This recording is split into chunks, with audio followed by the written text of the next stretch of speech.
মোজারসাল ঈসা আমরা ঠিক তেমনি ভাবে তাকে এই কৈজি ইউনিয়নের প্রত্যেকটি ওয়ার্ড থেকে প্রত্যেকটি সেন্টার থেকে বিপুল ভোটের মাধ্যমে আমরা জয়যুক্ত করব। যাই হোক, আমি কথা বাড়াবো না বেশি, এখানে অনেক বক্তারা আছেন, কিছু কিছু কথা বলবেন। যাই হোক, আমি আর দু একটি কথা বলে শেষ করে দেবো। আপনারা জানেন আমাদের এই গত 23 তারিখে তাম্বুলখানা কবি জসীমউদ্দিন স্কুলে একটি সভা অনুষ্ঠিত হয়েছিল। সেই সভায় একজন বক্তা কিছু বিতর্কিত কথা বলেছেন, আপনারা সবাই সেটা ভিডিওতে দেখেছেন। আমি সেই বক্তার সেই কথাগুলো তীব্র প্রতিবাদ জানাচ্ছি। সেটা হলো, তিনি বলেছেন যে চৌধুরী নায়েবা ইউসুফের ওই অনুষ্ঠানে ওই মিটিং এ আমরা নাকি বাধাগ্রস্ত করেছি।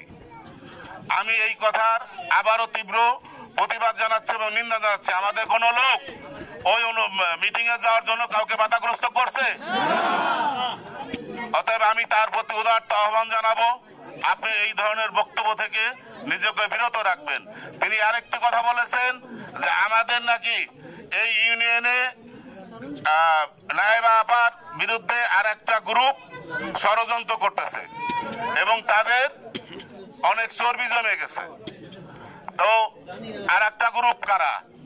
আর একটা গ্রুপ আমাদেরকে ইঙ্গিত করে বলা হয়েছে। আমি তাকে বলবো যে ভাই, যদিও তুমি আগে আসো আর পরে আসো, যেহেতু এই দলে আসছো, দল করতেছো, তুমি যেহেতু জাতীয়তাবাদী শক্তিতে বিশ্বাসী করো, আমিও জাতীয়তাবাদী শক্তিকে বিশ্বাস করি। তাই তোমার ওই আওয়ামী লীগের দোসর তাদের কথায়, তোমার ওই আত্মীয় স্বজনের কথায় আমাদের সাথে আজকে ভেজাল করতে আইসো না। আর যদি বেশি তোমার ইচ্ছা থাকে, বেশি চুলকায়, তাহলে তোমার আত্মীয় স্বজনের সাথে কথা বলে একটা লাঠি খেলার ডেট দাও, মানুষ চানাচু ভাজা খাবে আর ওই লাঠি খেলা দেখবে।